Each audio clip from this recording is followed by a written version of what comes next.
Hi everyone. The next poem on our syllabus is called Because I Could Not Stop for Death.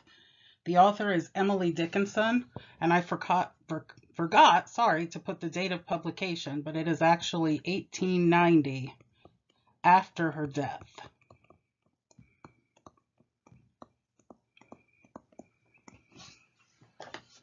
So let's move on to the poem itself. And here is the poem.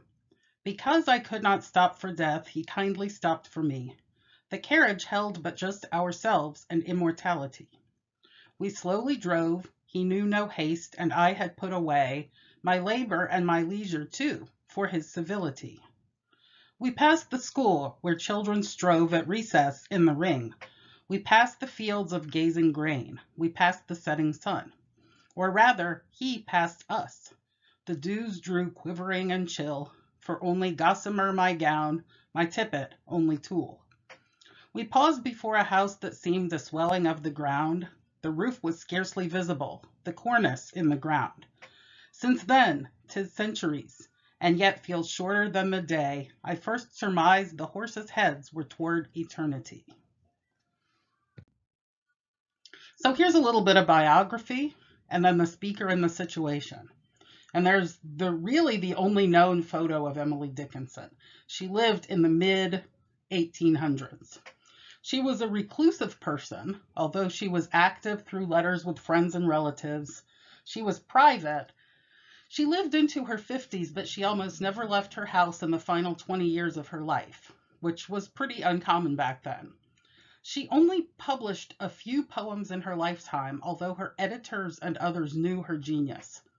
Still, during her lifetime of solitude in her father's upscale home in Amherst, Massachusetts, she wrote 2,000 poems and bound them in small books which were found in her attic after her death. She had actually specified that her papers be burned after her death, but the poems were kept and then they were later published. The speaker of this poem is possibly Emily Dickinson herself. There is an I, death kindly stopped for me, although we know that the speaker is already dead. 'Tis centuries. We see that in the final stanza, and is looking back on the moment of her death. Therefore, it's not technically Dickinson who's speaking the poem in the present, but perhaps it's her imagination of how her death might be, how she hopes it could be, and how she reckons with God in the end. And we'll get to that later. The situation. Dickinson is presumably at home, and death comes calling. He is personified as a gentleman caller or suitor, someone taking her out on a date almost in a carriage, a horse-drawn carriage. Of course, they had no cars back then. The carriage holds death and her and immortality. Three people are in the carriage. They slowly drive in the carriage, passing children, fields, and finally arrive somewhere at the end. And that somewhere in the third stanza is a graveyard. The final stanza lets us know she's been dead a long time and is reflecting back on this moment of her death and how she got to the grave. So there's the speaker and situation. Death and his characteristics. So death is personified. We know that this is a major poem of personification. Is he a kind and polite suitor? The speaker refers to his kindness and civility. He drives her slowly. If he is the courteous suitor, then immortality, who is also in the carriage, would be a silent chaperone. As of course, in reality, people going out on dates then would have had to have chaperones. Some people call the carriage her hearse because it's carrying her to the grave, to her death, and presumably to her grave. So some people consider that death is a kind and polite suitor. He seems civil, he's slow, and he's chaperoning them. However, there are other questions too. Can we consider death actually a betrayer? And is his kind and gentlemanly manner just an illusion in order to seduce her to death? It would sort of be an early version of a boyfriend who really is lying in order to get what he wants. Is death cruel? There's a third one. So she's not properly dressed for their journey. She is wearing only a gossamer gown. Gossamer is a very light, thin cloth. She's wearing a tulle tippet. Tulle is fine and thin netting, and a tippet is a covering for the shoulders. And one more question to ponder, is immortality really an accomplice to death's deception then? At the beginning, perhaps she doesn't know where death is taking her. She's just going on a journey with this suitor. She's not ready for death, though. She's not prepared. It's not a journey, perhaps, that she ever wants to experience, because it seems to me if she had been prepared, she would have been dressed better. She would have been ready. So is he cruel? Is he a betrayer? Is he a kind and polite suitor? Is he all of these? It's a good question we can ponder and consider when thinking about this poem. So the actual drive is the middle stanzas of the poem. The drive, I think, symbolizes her leaving life. So the actual carriage and the actual journey that they take progresses from childhood to maturity and then to her grave. The gazing grain is ripe. The children are at recess in the ring. And then we get to the finality of her life. The children are active. So the images of children and grain suggest the future and the progress of human life. They're passing by the children. They're also passing out of time and into eternity. The sun passes them, interestingly enough, as the sun does everyone who is buried. With the sun setting, it becomes dark, in contrast to the light of the preceding stanzas. And it also becomes damp and cold. The dew grew quivering and chill, in contrast to the warmth of the preceding stanza, regardless of whether she's dressed well enough.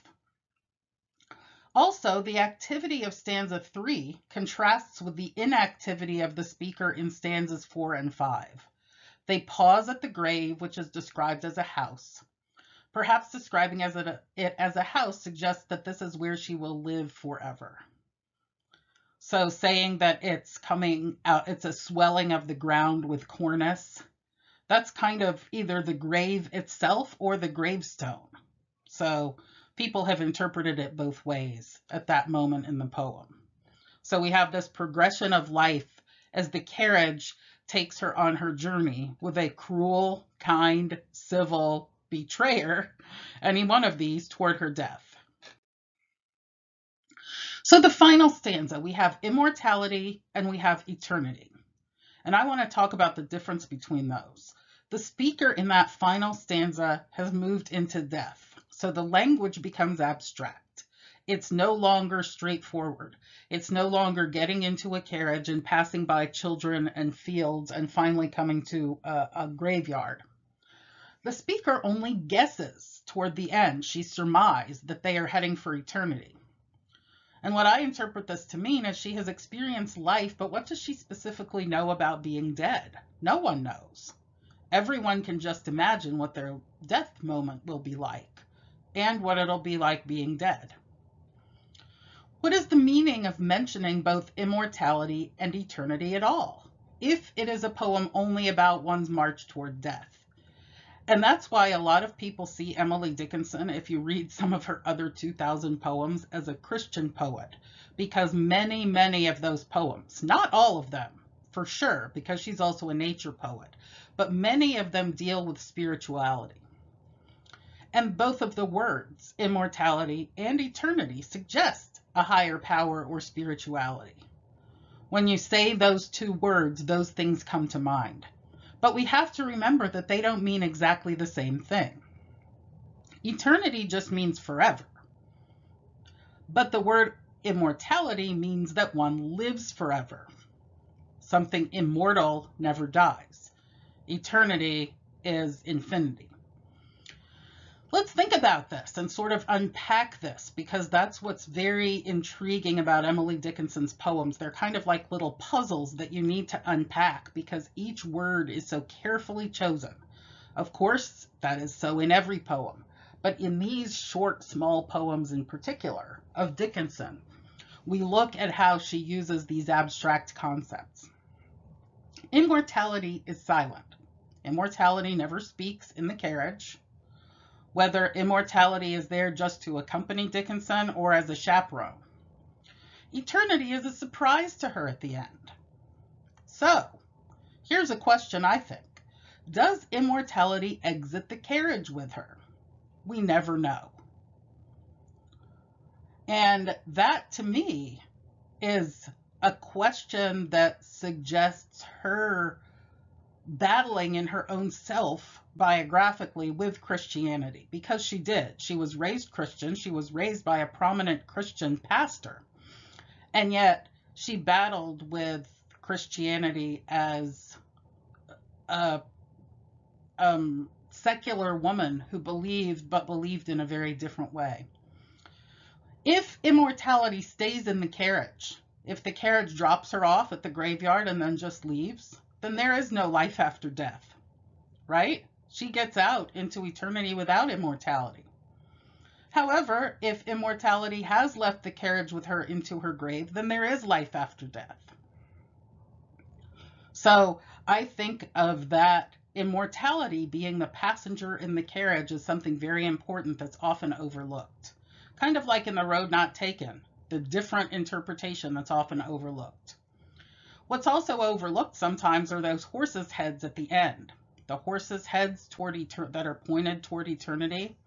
Well, of course, literally, the horses' heads can be the horses that are pulling the carriage. But we also think of the four horsemen of the apocalypse. When we think of horsemen and eternity, and that is a biblical allusion.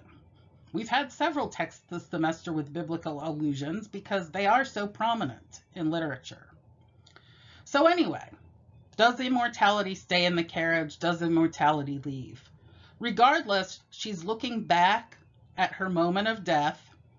We all hope for a peaceful moment of death. And it seems to me that this is very peaceful based on the tone.